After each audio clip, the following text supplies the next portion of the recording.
Welcome everyone to this afternoon session. We're going to be talking about networking strategies, right? And sort of how to have a one-to-one meeting. I'll premise this whole presentation, and some of you may have seen this before, but it's such a good reminder because we can get kind of a little off track with our conversations with people. The reason that I'm sharing this information with you is every time I meet someone who has not been able to get onto a board for a really long time, often there are a few things that might need tweaking or changing. And I ask them, how, what do you have? Are you having meetings with people? Are you talking to them? How's it going? And there seems to be, in many of those cases, somebody is very forward, a little bit too forward with what they want. And then you might say, well, surely I've got to tell somebody what I want. Well, yes, you do. But board roles, I shouldn't feel, put it this way, governance rules, I shouldn't feel under the gun to help someone get on a board. I shouldn't feel, because somebody owed me, if I owed them a favor, that I now have to get them on a board. That's not good governance. That's not good practice at the board level.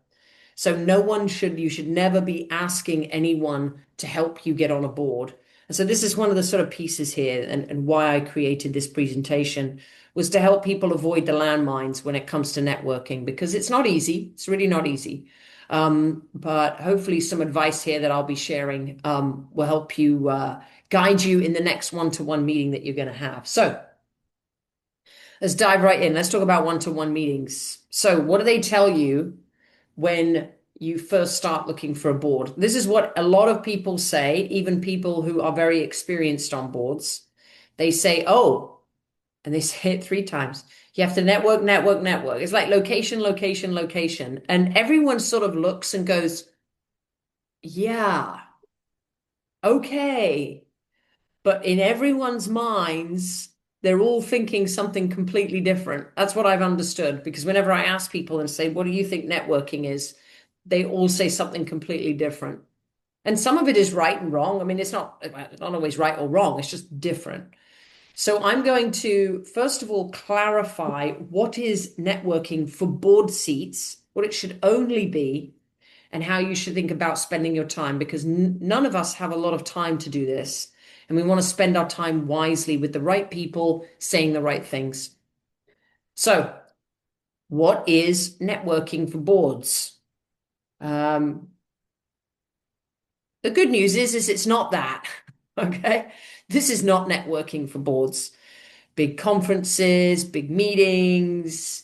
You probably only got about 3 minutes to talk to someone. And even then, everyone's sort of out for themselves. It's too much going on. It's too much distraction. No one's going to remember you. What about this? Is this for boards? Another answer, probably not. Okay, this looks great. Maybe some colleagues and maybe some people, a tech meeting or something, and everyone's chit-chatting. You still have no opportunity to connect about your board career. This is not the time to talk about your board career. What this might be, or the other route might be, to get to know somebody, but then you still have to build that relationship. A person that you've met once is probably unlikely to get you onto a board. It might happen, but it's very, very unlikely. So what you need to do is this. It's a one-to-one meeting. It is not you running around at a conference with lots of business cards. It's not you trying to get to know 20 people. It's you sitting down with people that you know, like, and trust the most and who know you the best. And you want to start out with just, it could be a coffee, it could be lunch, it could be dinner, it could just be you and them on a Zoom call. So, who is in your network? Who should you be thinking about for boards? Again, when someone says network, network, network, they think, oh, I've got to go to this big conference and meet lots of new people. Wrong. Absolutely wrong. Spend the majority of your time networking with people that you know and you like and you trust, and a tiny, tiny proportion of your time trying to meet new people. So ask yourself, who do I know? Who's in my list? Who's in my contacts? Who will recommend me? There's not a lot of people that can recommend us. Not a lot. And it's not someone you just keep meeting at an event. It's not someone that's just part of a professional network with you. It's someone who's worked with you. It's someone who's been on a board with you. Ask, who will go to war for me? So, in other words, who's your champion? Who's your biggest champion? It could be a former boss, it could be a former investor, it could be someone where you help them make money. They love you. They always talk about how great you are because they made money when you and them when you worked together. Those people, I can tell you the number of people that have gone onto boards because they reached out to someone who had a business or made money from them. It doesn't mean that they had a business, but they did business together. So maybe you were the client, right? Or they were the client, right? Whichever way. Who has seen you in action? All those non-profit boards that you sit on and that you've sat on, where are all those board members now? What are they doing now? Okay, you were on a board in the early 2000s. Where are those people now? Go reconnect with them. Those people have more information on you than someone who you've just met at a conference yesterday. Okay, way more information. They know way more about you. And then ask yourself, do recruiters cover my target boards? We've talked a lot about, what boards are a good, which ones are good for you to target. Are they covered by recruiters? I don't know the answer, right? You have to sort of ask yourself that question. Bear in mind, recruiters only work with mainly on boards, Fortune 1000 and a spattering of other companies that they know really, really well. But the Fortune 1000 are the only companies that can afford to pay for the fees of large executive search firms. Now, caveat, look at the who's made money from you. If you were an executive in a company and a recruiter you worked with a recruiter and spent a lot of money with them over the years, and they're your friend and you spoke to them pretty regularly, but you haven't spoken to them in 4 years' time, 4 years, go to call them. Call them up. Hey, it's me. Remember me? Right? I'd love to catch up. Where have you been? What's been going on? Let me see how I can help you in your business. They made money from you. You were their recruiter. No harm in telling a recruiter that you want to be on a board, even if they never do board roles. It's never a bad decision. What I would not recommend, though, is if you are not a candidate for a Fortune 1000 board, I would not recommend you spend any minute or second of time talking to a recruiter from a Spencer Stewart or an Egon Zehnder or a Korn Ferry. We call them the Shreks, right? SHREKS. I would not recommend Shrek, SHREK. I would not recommend going and spending time with them. They will tell you to go away. You will not have a good experience with them. They'll probably tell you can't be on a board. They'll rip your bio apart and tell you it's no good because it's not relevant for Fortune 1000 boards. Okay. So just bear it in mind, bear it in mind. And then finally, is there a one-to-many approach? You guys hear me talk about the one-to-many. I talked about it in the previous meeting today. I'll reiterate it. A client of mine has been a restructuring expert, knows how to move companies from, not making money to making money, to challenge them, to transform them, and all these kinds of things. What did he have a call with last week or this week? A lawyer in restructuring.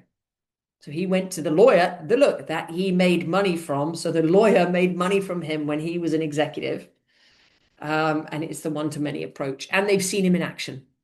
So lots of these are checked. You see how these people are not necessarily on boards. I haven't said once that your network needs to be on a board. Not once. Okay. I know people in very junior positions that hear about board opportunities.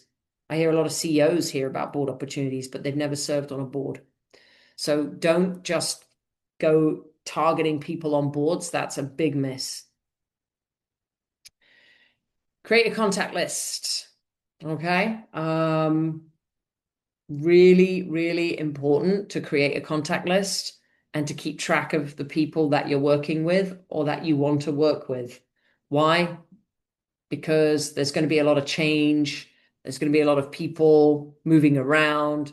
You're going to get busy with your board career, and then you're going to get not busy with your board career. You need to have something where you're monitoring what's happening and your progress that you're making. Okay, so we know who we want to speak to. We've started to reach out. We've sent a note over that says, hey, and by the way, don't ever send a note saying, John, I want to speak to you about my board career. Are you free next week? You're just going to say, hey, John, I'd love to speak to you. Let's catch up. I'd love to hear about what's going on in your world. The minute you tell anybody that you want a meeting with them because you want to get something out of them, they're immediately on the back foot. Immediately. One of my clients did this and did not work out well at all. The person got on the phone and went, so what can I do for you? That was the literally, hey, okay, yeah, yeah, yeah. So what can I do for you? It's like a transaction.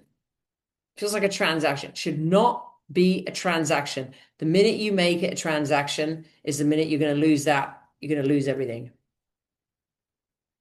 Okay, so what is it going to be? So it's a one-to-one. Remember, we're not doing the group sessions, we're doing the one-to-ones.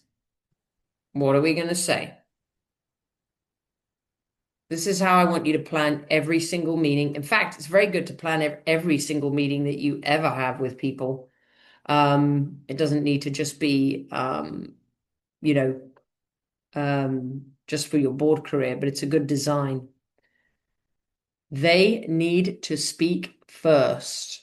I put it in all caps. It's imperative that you get information out of them first. It gives you an advantage. If any of you have been in sales, you know that you can't just start pitching your product. You have to learn about the client or the prospect first. Otherwise, you don't know who you're speaking to. What am I going to say? I mean, I could say 300 things, but maybe that person only wants to hear about two of those 300 things. So I need to find out what they are. So it gives you an advantage. Now, if someone comes in and says, oh, Kathy, great to see you. Kathy, what's been going on? You give them a brief and then you flip it right back on them. So you always back at them, always pass the baton back to them. So, oh yeah, it's been great. I've had a great year.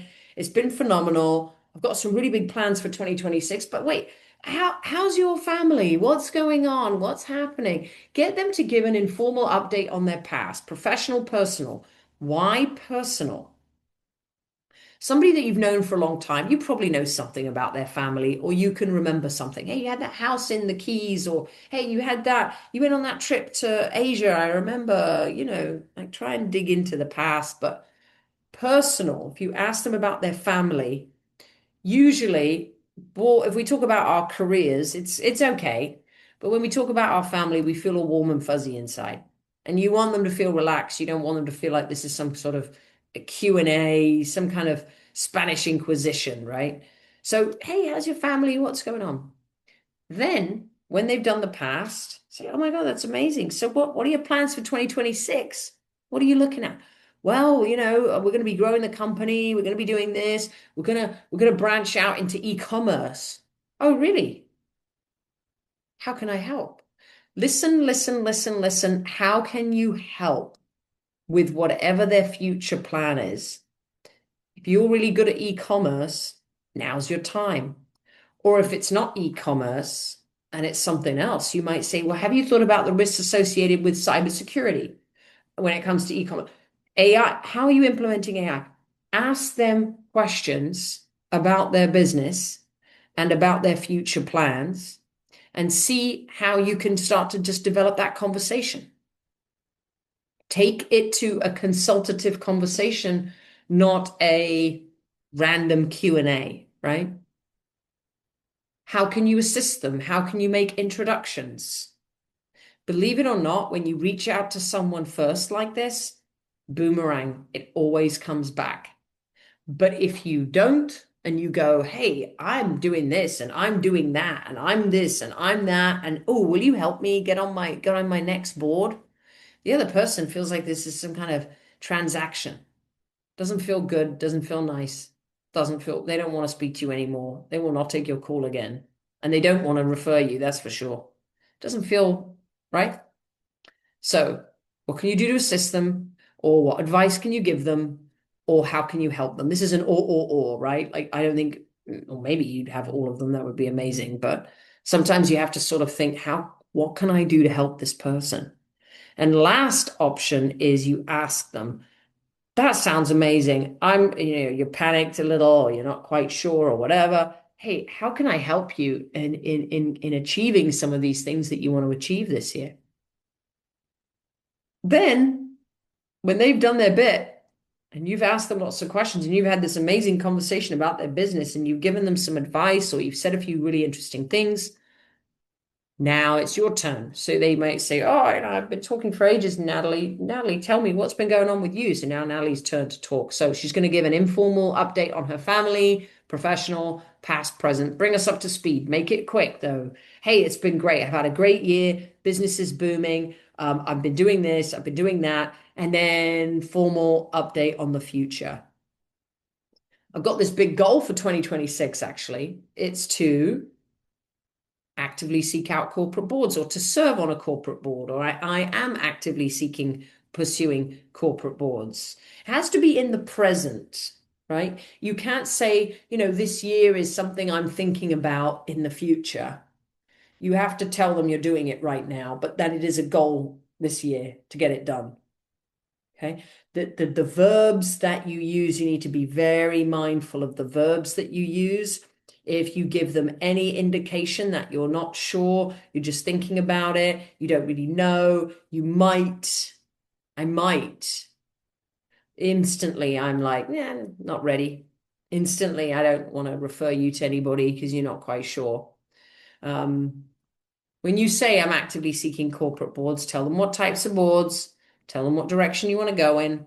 This is a really key piece. This has been a game changer for my clients. Tell them what type of people you're already speaking to. You might not really be, but you can get it. These are the types of I'm speaking to a lot of CEOs, speaking to a lot of people, the restructuring guy, right? Like speaking to a lot of lawyers that do M&A, a lot of lawyers that do restructuring, debt, the debt teams in the investment bank or what, I don't know, right? That's who I'm speaking to. What are you basically saying? You're basically giving them guidance on who you want to speak to, right? Without actually saying it. This is a whole thing. You don't want to be too direct. It's not good governance.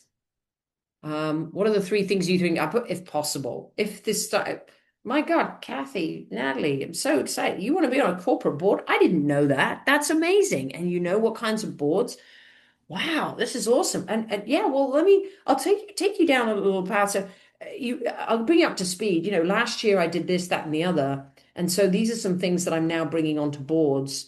And while I was at my last firm, I don't think you knew me then, but my last firm, I worked very heavily with risks associated with technology and cybersecurity. So this is another area of expertise. Oh, wow. Okay, fantastic. And you're starting to just kind of tell them about you. And that's it. Now you just watch, listen, and engage. Just talk. Don't ask them for help. Don't ask them for a favor. Don't ask them to do anything for you. You've set this meeting up. You've helped them. It should naturally boomerang back. And if it doesn't, they probably can't help you. Or they just, maybe they're thinking of someone and they're thinking, oh, I think I know someone to introduce them, but I'm not going to say anything just in case it doesn't work out. So just leave it. Just tell them, just present your plan. And that is then up to that person. And here's a quick piece of advice. If the person is unwilling to help you, you've done something wrong. You've either not convinced them that you could be a board member, or you've expressed certain elements of doubt. You've not been confident enough, or you haven't really explained what direction you want to go in. So they're not sure how to even help you in the first place. Something didn't work. Okay. And by the way, if any of that ever happens, you can always call me and say, hey, I just had this meeting. I think it went disastrously. It went terribly. I really want to just brainstorm why it may have not worked out. And this did happen to someone that I had been chatting with, and then we eventually started working together. This exact thing happened. And all the things I've told you in this presentation not to do, were the things that happened. So she said to the person, can I talk to you about my board career? Person got on the phone, said, oh my gosh, what do you want? And so she just said, well, I'm looking for a board seat and I was looking for some help. Again, woman just thought, oh, this isn't my peer. This is someone below me, didn't respect her, and then just got off the phone as quickly as possible. And absolutely nothing happened. Total waste of time. Okay. That call could have gone very differently. So this is why this works. This is why it's a strategy. And even if you're meeting with somebody pretty informally, I would still follow this plan. Very, very efficient, and it helps you get what you want out of it, and it also helps the other person come away going, "What a great meeting! I went with Natalie. It's great to hear about her background and what she's doing, and wow, what a great meeting!" Versus, I feel like the energy's been sucked out of me. We've all been in those meetings where we feel like someone just wants something from us, and we get nothing in return. Not a nice feeling. Okay. Real quick, I'm going to go through the final part and then we'll open up to questions or thoughts. Or I'd love to hear your advice. If any of you have been having one-to-one meetings and there's some other piece of advice you'd like to share, write it down. Let's chat about it. Right. What are you not saying? These are the things never to say. And you might be thinking, well, how do you know that you shouldn't say this? Well, I know because every time I talked to someone that had been struggling to get on a board, these are the things that they had said in meetings. Number one, they were asking people of influence what they thought they should do in their board career. So, hey, I'm thinking about being on a board. What do you think I should do? What do you recommend I do? And you might be thinking, well, that's a nice question to ask somebody, a peer or something. It's the worst question you could possibly ask. If you want to lose that contact and not have them help you, then ask the question. It's like me coming to you and saying, Natalie, I would love to work for HerCsuite. And you go, oh, that's amazing. What do you want to do? And I go, well, what do you recommend I do at HerCsuite? Like, well, I don't know. Come to me with a pitch. Come to me with a plan. Like, you've not done your research. That's not a good board member. First of all, board members need to be prepared for all board meetings. You've just come to me to talk about your board career and you're not prepared. Immediately, I know you're not ready to join a board. So do not ask anyone out there what you should do. If you feel the need to do it, go back to your steps and do all of the work again, and then go to your contacts and talk to them about it.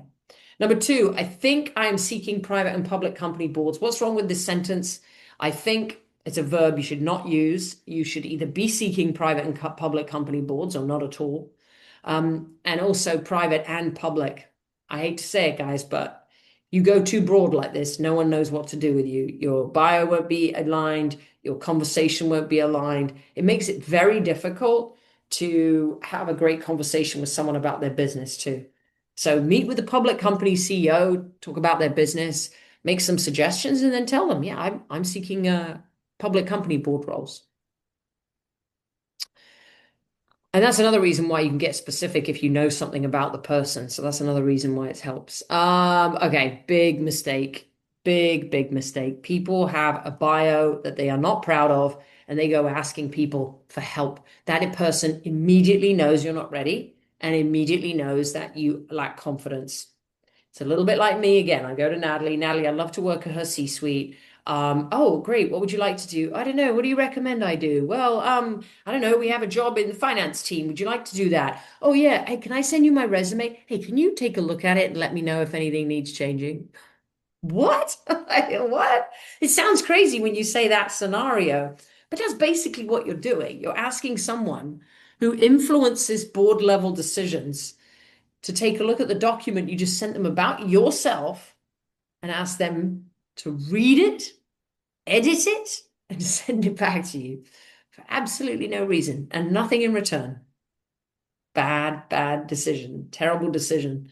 And you know what? If you're not confident in your bio, two things. Go away and make sure it's looking good and be confident in it. Doesn't need to be perfect, but just get confident. Or number two, don't send something and just don't say anything. Just send it.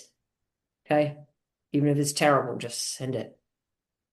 Okay, and then two more. Can you please help me get on a board?